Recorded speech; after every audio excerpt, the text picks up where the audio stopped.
Assalamualaikum warahmatullahi wabarakatuh. Salam seni budaya Indonesia. Horas, majua-jua, anjua-jua, yaho. Oh, di sana. Salam pehaba. Kulonun. Ahoy. Pemirsa, dimanapun Anda berada, berjumpa lagi dengan kami dalam tim redaksi Mimbar Budaya, kanal Mimbar TV, koran Mimbar Umum Online. Semoga kita semua dalam keadaan sehat walafiat, lancar menjalankan aktivitas sehari-hari. Ya, seluruh kerabat kerja mengucapkan selamat menunaikan ibadah puasa Ramadan 1444 Hijriah. Semoga puasa kita menjadi ladang amal dan ibadah dan diterima oleh Allah Subhanahu wa Ta'ala, Tuhan yang Maha Esa. Pemirsa, kali ini kita akan bicara tentang kritik sastra. Wah. Sumatera Utara ini kita kenal sebagai Soko Guru sastra Indonesia sejak zaman dahulu kala. Wah. Sejak zaman pra Balai Pustaka maupun zaman Balai Pustaka, sejak zaman pra-kolonial, zaman kolonial sampai post-kolonial. Mungkin kita kenal dengan Hamzah Fansuri. Wah, ini merupakan tokoh besar kita. Kemudian Amir Hamzah, Muhammad Qasim, Khairil Anwar, dan seterusnya. Nah, perkembangan sastrawan, karya sastra kita itu sangat membanjir. Apalagi pada tahun 1950-an, wah, kita Sumatera Utara dikenal sebagai daerah Roman Medan. Wah, gitu. Nah, namun dalam perkembangan dan perhelatan sastra ini, apakah hal ini akan dibarengi dengan kritik? Wah, bagaimana kritik sastra di Sumatera Utara dan bagaimana pula dengan kritik sastra di Indonesia? Untuk itu, topik kita kali ini adalah apa kabar kritik sastra di Indonesia. Bersama kita hadir tokoh akademisi dari Universitas Sumatera Utara, Profesor Dr. Ikhwanuddin Nasution, MSc. Assalamualaikum, Bang. Waalaikumsalam warahmatullahi wabarakatuh. Puasa, Bang? Puasa.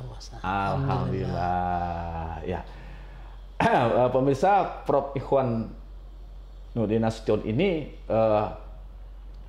pada tahun-tahun 90-an ini rajin menulis kritik. Wah, ini kita sengaja undang beliau ini bagaimana sih perkembangan kritik sastra menurut sepengetahuan beliau, sepengamatan beliau, bagaimana perkembangan karya sastra kita yang sebenarnya baik di Sumatera Utara maupun di Indonesia, bila perlu juga di mancanegara, di belahan Nusantara.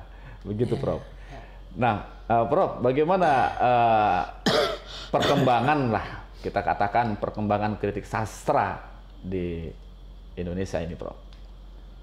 Ya, sebenarnya perkembangan untuk akhir-akhir ini agak macet karena adanya mungkin ada kritik yang online, digital, ya, era digital saat ini, karena sudah banyak juga situs-situs atau online yang memang berupa kritik maupun sastranya, karya sastranya juga ada dan kritiknya juga ada di situ, gitu. Ya. Berarti kritik sastra ini sudah marak juga ya, Prof? Kita katakan marak kalau secara apa? Karena dari media digital itu ya? Ya, kalau saat ini memang media digital. Oh, begitu. Ya. Mengalami apa juga ya, penyesuaian zaman juga rupanya. Zamannya begitu. Iya. Karena karya sastranya juga melalui digital. Wah. Karena ada sibersastra kan. Wah. Sastra cyber itu sejak tahun 1990-an itu memang sudah ada ya, di penghujung itu ya. Tetapi ketika itu emang kritik sastra digitalnya belum ada ya. Belum. Sekarang saat ini sudah mulai ada. Jadi kalau begitu siapa saja bisa menulis kritik gitu, Bro? Bisa. Sekarang saat ini bisa saja. Asalkan bisa masukkan ke ke akunnya, pasti masuk. Karena kan di sana tidak ada redaksinya, tidak ada yang menilainya gitu. Sama dengan karya sastra juga begitu.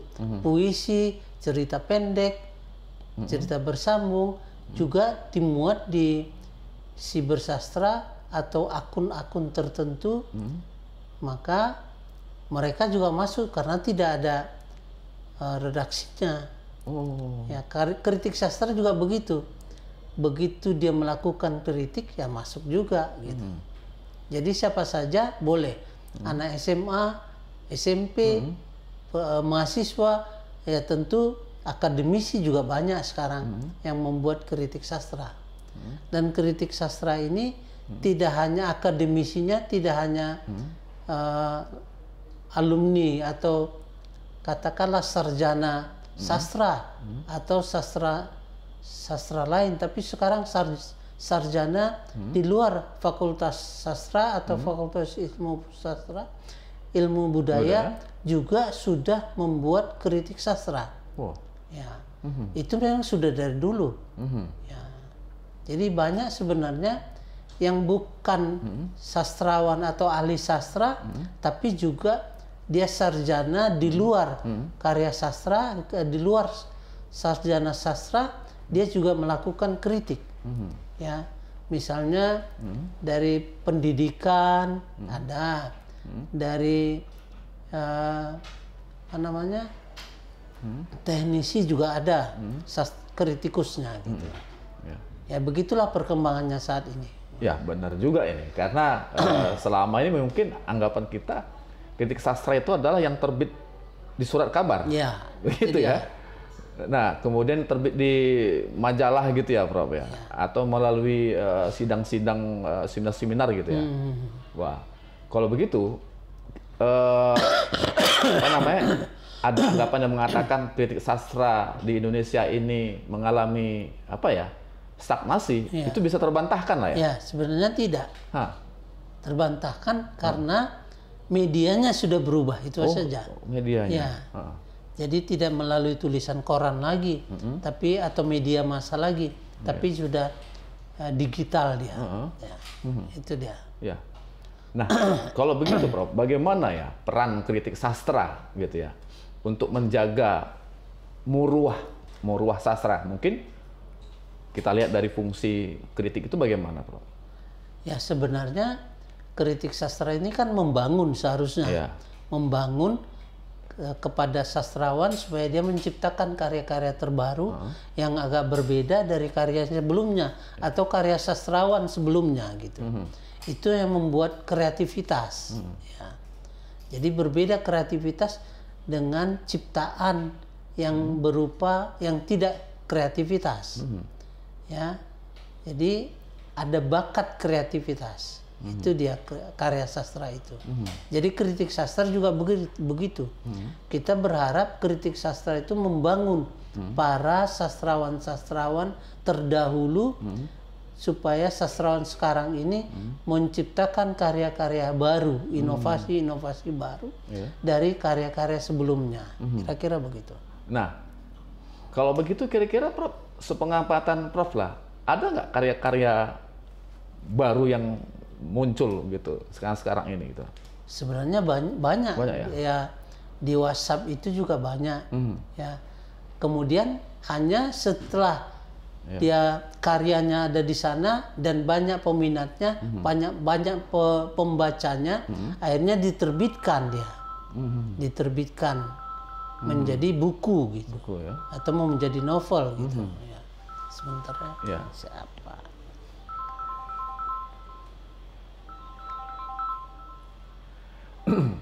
Ya, pemirsa memang perbincangan kita nanti ada di rumah ada menarik ya tentang kritik sastra gitu, karena kritik sastra ini pernah menjadi polemik, Prof. Pernah menjadi polemik sehingga Badan Pengembangan dan Pembinaan Bahasa pada tahun 2017 itu menggelar seminar nasional kritik sastra, begitu. Nah, karena di sana ada kekhawatiran gitu ya tentang perkembangan kritik sastra ini mengalami mengalami perubahan-perubahan begitu ya, sehingga mencari konsep lagi tentang wajah kritik sastra di Indonesia itu, Bro. Ya, baik, sebenarnya wajah kritik sastra ini bagaimanapun ya tetap bernuansa ke barat gitu. Oh. Ya. Karena dulu juga sebenarnya ada kritik sastra Made in Indonesia gitu. Nah, artinya yang mana itu? Bagaimana supaya kritik sastra itu modelnya model Indonesia, tidak ke barat-baratan gitu. Iya. Tapi karya sastra itu juga sebenarnya juga mencontoh karya-karya barat. Jadi bagaimanapun juga ya mereka para kritikus juga mengarah kepada ala barat untuk mengkritik karya sastra itu. Jadi kira-kira begitu. Ya. Tapi sampai sekarang memang sulit untuk membuat kriteria. Kira-kira kriteria apa yang harus dimuat untuk menjadi kriteria untuk kritik Made in Indonesia gitu. Nah, itu yang sangat sulit. Yang bagaimana itu kalau yang Made in Indonesia itu? Kita berharap kan mengarah kepada budaya Indonesia. Artinya kritik sastra itu juga mengarah kepada budaya di Indonesia. Karena memang banyak juga sebenarnya karya-karya sastra yang berwarna budaya Indonesia. Jadi harusnya kan ikut juga seperti itu. Bagaimana kepada budaya Indonesia itu. Misalnya karya Ahmad Tohari, Ronggeng Duku Paru misalnya. Itu kan memang tentang ronggeng di Jawa Barat atau Jawa Timur gitu kan. Tetapi bagaimanapun juga harus kita mengarah kepada ronggeng yang ada di sana. Karena ronggeng di Barat, ronggeng di Jawa Barat berbeda dengan ronggeng yang ada di Jawa Timur. Begitu juga ronggeng yang ada di Sumatera Utara. Gitu. Jadi berbeda-beda. Jadi modelnya berbeda. Jadi kritiknya juga harus mengarah kepada kritik budaya Jawa Timur gitu. Ya. Jawa Tengah gitu. Karena memang ronggeng Duku Paru itu Jawa Tengah gitu. Ya kira-kira begitu. Nah, berarti memang kalau kita melihat dari seperti itu, ternyata kritik sastra ini masih memerlukan teori ya? Ya, biasanya memang harus pisau bedahnya gitu ya? Pisau bedahnya harus memang ada kritik atau harus ada teorinya. Nah, kalau kita lihat dari teori itu kan, kritik sastra itu mungkin hanya bisa diciptakan oleh akademisi gitu, Bro? Sebenarnya tidak. Gimana? Sebenarnya teori itu bisa muncul, bisa juga tidak dalam akademisi itu ketika dia membuat kritik sastra. Tetapi kalau penelitian baru ada teorinya atau pengkajian. Tapi untuk kritik itu bisa juga dia kelihatan atau muncul kritiknya atau juga tidak muncul. Tetapi ada kriteria-kriteria tertentu atau disebut dengan norma. Ya, norma itu sama dengan kritik. Norma-norma tertentu untuk menilai karya sastra itu. Misalnya norma sosial, norma etika sosial, etika budaya, ya, etika agama dan lain sebagainya. Itu bisa jadi kriteria. Jadi kriteria. Jadi norma. Ya. Sama, norma dengan teori itu sama. Ya. Nah, kalau yang bukan akademisi bagaimana, Prof? Ya, dia melakukan kritik kalau dia tidak menggunakan teori-teori, tidak menggunakan norma-norma itu. Ya sebenarnya kritik sastra ini kan inilah berbedanya dengan membaca karya-karya lain. Kalau untuk mengkritik tentu ada norma, di samping ada norma, dia harus membaca karya sastra itu, membaca pemahaman. Jadi ketika membaca pemahaman kan ada kesan yang yang dirasakan oleh pembaca atau kritikus. Kesan itulah yang mau disampaikan. Kesan itulah yang dikritik oleh kritikus yang bukan akademisi. Kira-kira begitu. Nah, itu dia. Jadi memang dalam dunia kritik itu memang kita kenal ya, ada kritik kritik akademisi gitu ya, ada kritik di kalangan sastrawan sendiri gitu ya, Prof ya, dan di kalangan jurnalis ya. Ya mungkin mereka tidak menggunakan norma-norma ya, tidak menggunakan teori-teori tertentu gitu. Dan memang kadang-kadang hasil kritiknya itu lebih pedas gitu ya, Prof ya. Biasanya begitu. Karena ada kesan tertentu ketika dia membaca pemahaman itu. Membaca sangat dalam terhadap karya sastra itu. Jadi kesan-kesan itu yang dinilainya. Disesuaikanlah dengan norma, misalnya norma masyarakat, norma sosial, norma agama yang dianut oleh kritikus itu. Gitu. Kira-kira begitu. Kalau mungkin akademisi masih bisa membalutnya ya untuk melakukan penilaian terhadap karya sastra itu apakah baik buruknya begitu ya. Cuman yang no akademi ini kadang-kadang kan subjektif gitu ya. Model-modelnya seperti itu ya. Penghakiman sekali gitu ya. Ya, akademisi itu makanya harus hati-hati. Akademisi pun juga dia harus memilih solusi terhadap karya sastra itu kepada sastrawannya supaya jangan terburu-buru menjustis bahwa nilainya buruk gitu. Tetapi kan harus ada kewajaran gitu. Kewajaran ketika kita menilai karya sastra itu wajar atau tidak gitu. Ya. Misalnya karya-karya Iwan Simatupang. Misalnya bagaimana kita mengkritik karya Iwan Simatupang. Bagaimana dia orang yang tokohnya yang sudah mati hidup lagi gitu. Kan jangan dalam novelnya Sobat misalnya kan sulit untuk menilainya kalau kita tidak mengarah kepada karena Putu Wijaya misalnya. Putu Wijaya Sobat itu kan yang sudah mati hidup lagi. Tapi kalau kita mengarah pada Putu Wijaya, dia adalah Bali, dia mengenal adanya reinkarnasi, ya maka tokoh yang ada dalam novelnya itu dia inkarnasikan lagi, hidupkan kembali gitu. Karena dia memang memahami itu, jadi seorang kritikus juga harus mengarah kepada pemahaman Putu Wijaya tentang reinkarnasi. Kira-kira begitu. Ya. Ya kadang-kadang kan Prof, kalau kritik itu kalau tidak mencari sisi kelemahan, gitu kan, kayaknya seperti kurang bumbu gitu, Prof. Bagaimana, Prof? Sebenarnya kritik itu tidak mesti harus negatif, harus mencari-cari. Sebenarnya yang positif juga kritik gitu. Oh, gitu. Ya, jadi tidak harus yang negatif. Jadi juga yang positif juga bisa dijadikan kritik. Ya. Nah, tadi Prof katakan bahwasanya perkembangan kritik sastra itu juga marak ya di media massa daring ya atau online itu. Nah, menurut Prof kira-kira bermutu atau tidak itu kritik sastra yang ada di media-media online itu, Prof?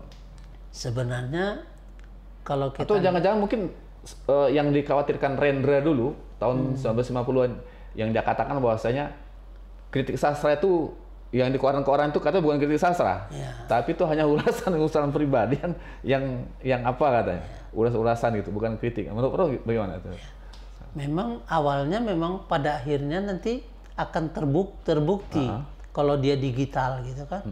Jadi apakah digital itu bermutu atau tidak, itu tergantung waktulah, kita menunggu waktunya. Sama dengan koran dulu kan, di koran itu atau di majalah katanya tidak bermutu, tapi belakangan sekarang ini justru orang mencari koran gitu kan. Ya, untuk mencari koran, untuk mencari ya karya-karya kritik yang lama yang ada di koran-koran tersebut. Karena kadang-kadang ya apa yang dikritik di koran itu justru juga lebih baik daripada kritik-kritik yang sekarang ini gitu. Nah, begitu juga lah yang digital itu. Jadi awalnya mungkin tidak merasa tidak bermutu, tapi belakangan nanti kita lihat waktulah, waktu yang menentukannya. Wah, ini kira-kira begitu. Berarti nih, Prof, masih ada usaha juga ini mengumpulkan karya-karya kritik yang ada di media digital itu, apakah dalam bentuk buku ya? Ya. Seperti ini, Prof. Seperti ini, kebetulan sejumlah sastrawan tempo hari tahun 2021 membuat antologi kritik sastra dan esai ini. Ya, teman-teman se-Indonesia juga yang mengerjakannya. Nah, apakah bisa seperti itu supaya kita bisa melihat waktu nanti yang menentukan mereka itu? Ya, sebetulnya bisa juga dikumpulkan itu nanti dibukukan gitu. Karena bagaimanapun juga kalau dibukukan itu akan lebih lama kan. Kalau digital kan bisa nanti hilang oleh massa hilang oleh massa, tertindih gitu ya. Ya, gitu. Jadi kalau dibukukan lama-lama nanti kan dinilai gitu. Iya. Nah, kemudian perkembangan kritik sastra ini kan juga tidak terlepas dari peran perguruan tinggi ya, Prof ya. Di Fakultas Ilmu Budaya, kemudian di jurusan Bahasa Indonesia, di Fakultas Keguruan gitu ya. Ada pesan-pesan Prof tentang ini lembaga-lembaga yang melatih mereka menjadi kritikus gitu. Ya, sebetulnya para mahasiswa lah, rata-rata para mahasiswa salah satu di antara harus banyak membaca karya sastra. Terkadang kan mereka melakukan kritik tapi tidak membaca karyanya, jadi sulit kan. Jadi membaca karyanya harus berulang-ulang. Tidak bisa sekali dua kali, tapi berulang-ulang dibaca. Biasanya kalau kita membaca karya sastra, nanti kan di benak kita akan terbayang, ya apa yang kita baca itu, peristiwa yang kita baca itu terbayang di benak kita, lantas dari sanalah kita melakukan kritik. Gitu. Nah, itu kemudian Prof, tahun-tahun 1990-an sampai 2000-an itu pernah terjadi polemik di dunia sastra itu tentang tentang sastra wangi gitu ya. Kemudian versus sastra yang Islami. Itu bagaimana, Prof? Ya, sebenarnya kan awalnya memang ada karya-karya sastra yang dalam tanda petik seksual, cabul gitu kan. Ya, terutama beberapa karya-karya dari Ayu Utami misalnya kan. Nah, lantas mereka melakukan kritik, kemudian beberapa pengikut Ayu Utami ikut dan mereka melakukan kritik juga. Para kritikus wanita melakukan kritik terhadap novel-novel atau karya-karya ciptaan wanita itu atau sastrawan wanita itu. Dan mereka menamakan dirinya sastrawangi. Ya, karena memang mereka merasa bahwa mereka wanita, jadi banyak pakai minyak wangi, jadi disebut sastrawangi. Wah, gitu. Saya pakai minyak wangi nih. Nah, terus yang versus sastra Islami yang dikembangkan oleh Forum Lingkar Pena, oleh Helvia Tanah Rosa dan kawan-kawan itu. Nah, jadi untuk tidak menyangkal adanya karya-karya yang dalam tanda petik seksual tadi, tetapi mereka dari Lingkar Pena itu menciptakan karya untuk membandingkan atau mengkanter novel-novel atau karya-karya seksual itu. Ya, jadi mereka menciptakan karya-karya Islami. Ya, walaupun sebenarnya sebelum karya-karya Helvia Tanah Rosa, Asma Nadia, sebenarnya sebelum itu juga sudah ada karya-karya sastra yang berbau Islami, tapi tidak begitu ya katakanlah atau tidak dilirik oleh orang atau sastrawan atau para kritikus. Ya, misalnya perempuan berkalung sorban, gitu kan? Itu. Ya, itu sebenarnya kan karya memang Islami, gitu kan? Terus baru belakangan setelah Lingkar Pena itu ya Asma Nadia Herpitiana Rosa, kemudian ada Habibur Rahman Al-Siraji, itu menciptakan karya Islami yang memang boleh dikatakan mengarah kepada ya Arab lah gitu. Arab, ya maksudnya latarnya Timur Tengah gitu ya, kira-kira begitu. Ya. Padahal sastra Islami tidak mesti latar belakang tidak mesti latar Timur Tengah ya. Karena sastra Indonesia juga seperti yang dikatakan oleh Buya Hamka itu malah lokusnya di tempat kita ya. Anafis misalnya ya. Lokusnya daerah gitu ya. Tidak mesti Timur Tengah. Memang teman-teman dari Forum Lingkar Pena banyak juga tuh settingnya juga di luar negeri ya, di Amerika, di mana gitu ya. Gitu. Assalamu Beijing gitu. Assalamu Beijing. Asma Nadia kan. Itu. Jadi unik-unik. Nah, kemudian Prof, perkembangan selanjutnya. Nah, ini sekarang Prof bagaimana melihat? Pernah juga ada polemik ya, ada masalah dari puisi esai. Nah, ini kan sangat juga ya, sangat pro kontra ya. Karena kan ada penerbitan buku 33 sastrawan Indonesia berpengaruh ya, wujudnya gitu kan. Kemudian ada puisi-puisi esai gitu. Ini menimbulkan polemik yang tajam. Bagaimana Prof melihatnya? Tapi sebenarnya saya kira wajar-wajar saja. Sebelumnya kan ada puisi narasi gitu kan. Puisi naratif. Naratif ya. Jadi sebenarnya perkembangan puisi naratif mungkin puisi esai gitu ya. Itu perkembangannya. Ya sama dengan puisi Sutarji kan. Itu perkembangan dari mantra kan gitu. Berkembang. Jadi begitu juga puisi esai ini mungkin dari puisi-puisi naratif. Ya, kira-kira begitu. Ya, cuman kan orang mungkin masih pro kontra ya menerima puisi esai atau esai puisi gitu, Bro ya. Memang kalau secara teoritis ya, secara akademik itu ya, untuk kreativitas ya dalam ilmu-ilmu sastra itu bentuk-bentuk perpuisian. Karena dulu ada juga puisi segitiga, puisi segi empat ya, model lukisan ya, puisi-puisi yang abstrak, absurd gitu. Kemudian mungkin ada dari puisi esai gitu ya.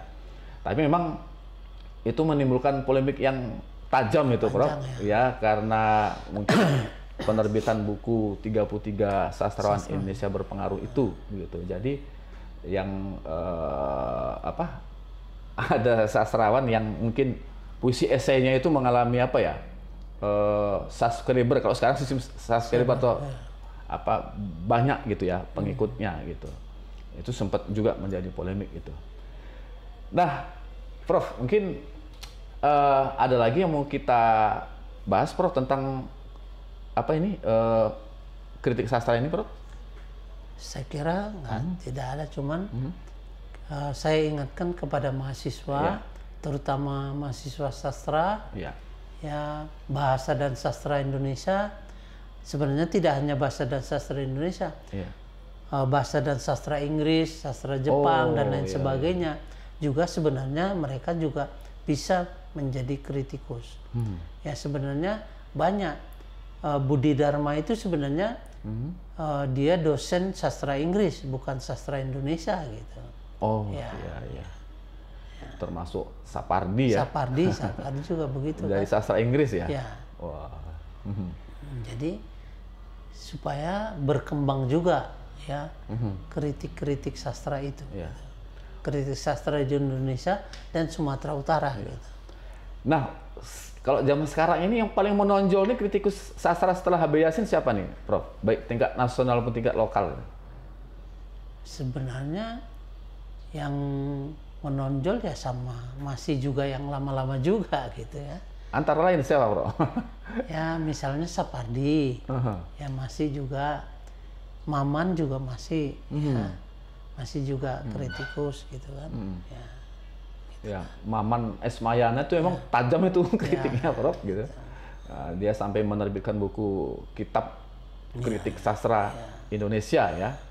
Ya, dia tidak hanya sekadar akademisi, tapi juga emang seorang sastrawan dan kritikus sastra gitu ya.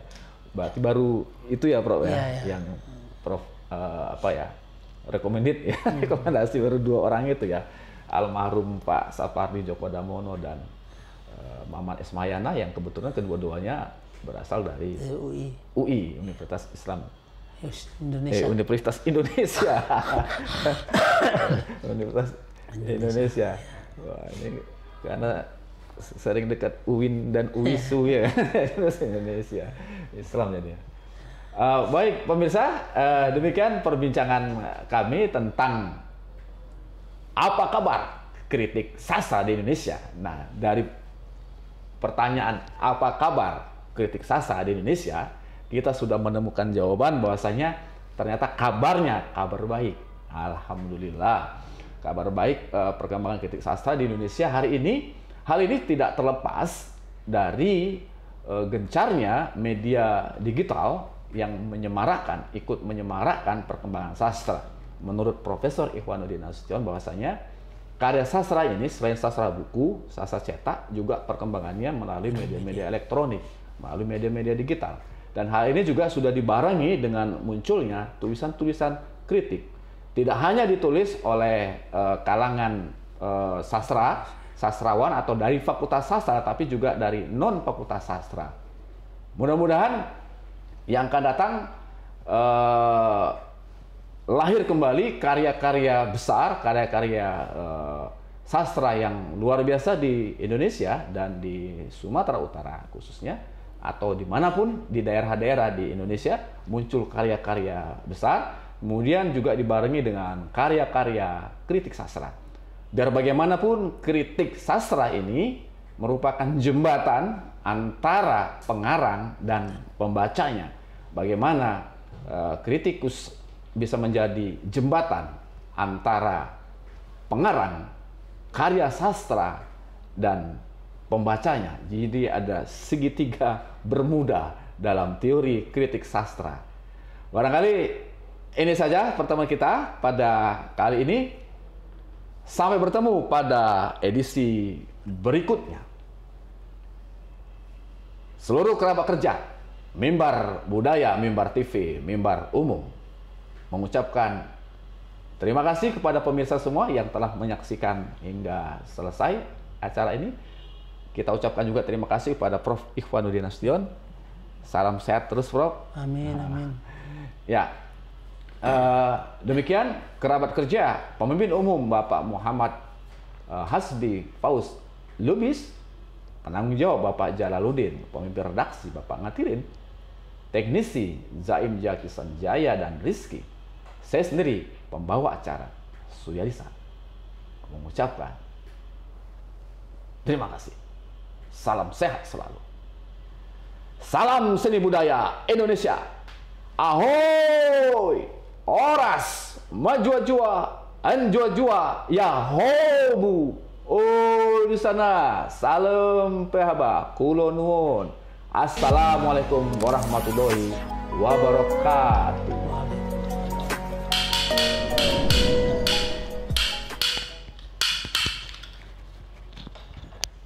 Oke.